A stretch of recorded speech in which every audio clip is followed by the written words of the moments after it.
Bonjour à tous! Alors aujourd'hui j'ai décidé de vous faire une petite vidéo pour vous parler un peu de mon expérience avec le paranormal. Alors il s'est passé pas mal de choses après la première expérience que j'ai pu faire dans ma vie, je pense, ou une des premières. C'est un peu la classique, celle où on pose un verre sur la table avec par exemple un plateau ou alors on écrit des choses, oui, non, des lettres, des mots, des chiffres et on est plusieurs personnes à mettre son doigt sur le verre, le frôler légèrement sans le pousser et le verre va réellement se déplacer tout seul, parfois même très très vite, sans que personne n'y fasse rien. On le suit comme on peut avec le doigt et ça paraît extraordinaire déjà. Je me demandais à l'époque si c'était pas des énergies, notre propre énergie ou des choses comme ça qui pouvaient influer là-dessus. Oui, il semblerait que non, que ça fonctionne vraiment, mais ce qui est bizarre, c'est que ça fonctionne à chaque fois, mais bon après pourquoi pas, on est sûrement entouré d'esprits un peu partout, qui peuvent se manifester quand on appelle quelqu'un. L'esprit est là, ça paraît fort probable qu'il y en ait un, qui soit là pour nous entendre, on va dire, à ce moment-là.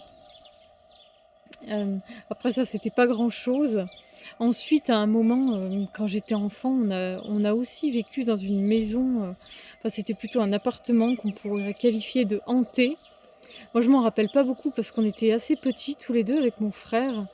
Je sais plus quel âge on devait avoir, peut-être 6 et 8 ans, peut-être même plus jeune, 6 et 4 ans, je sais plus exactement.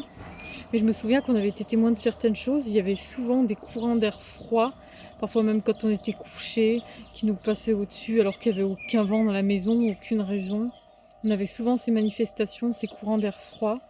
Aussi, une fois, il y avait un carton qui était posé au premier étage et il y a eu un coup de vent avec un grand bruit comme si des choses se cassaient, du verre se brisait ou je ne sais quoi, dans le carton par exemple. Et quand on est allé voir, le carton n'était plus là, il était descendu au rez-de-chaussée.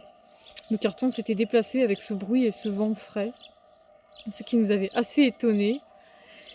Et il y avait un petit endroit d'une pièce où poussait une sorte de cire par terre. C'était comme une cire de bougie, mais orangée, presque marron.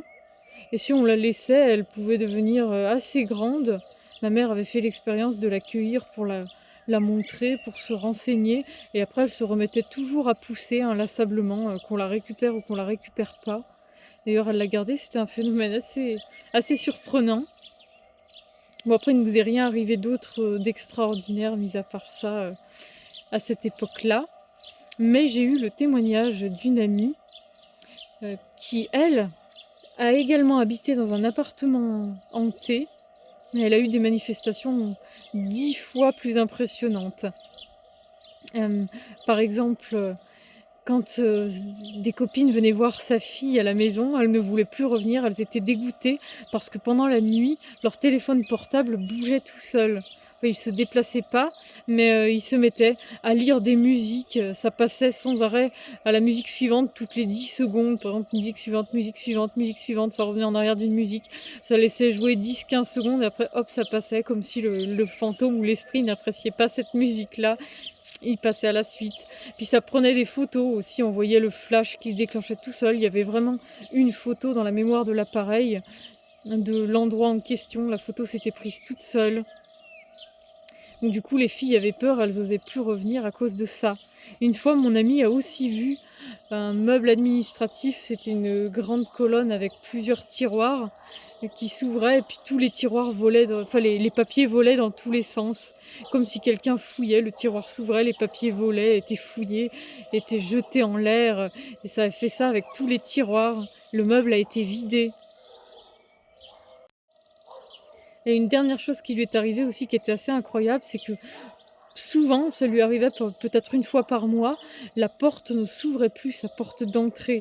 Et elle se retrouvait prisonnière à l'extérieur. C'était que dans ce sens-là, quand elle voulait rentrer chez elle.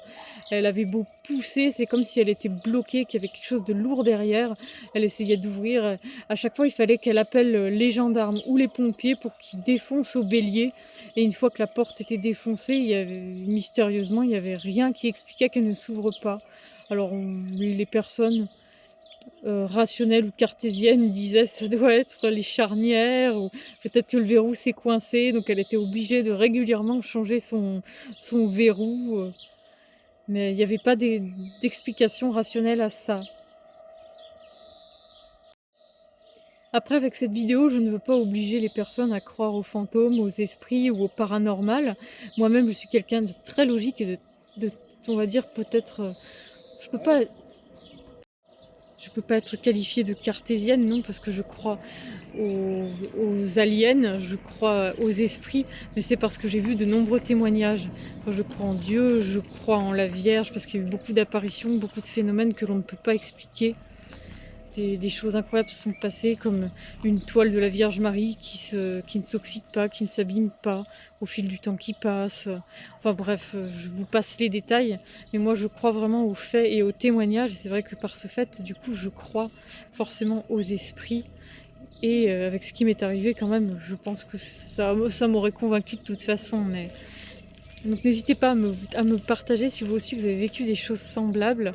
Je serais curieuse d'entendre vos histoires et si vous voulez échanger sur le sujet, pourquoi je crois aux aliens éventuellement. Après je peux faire un jour une vidéo là-dessus.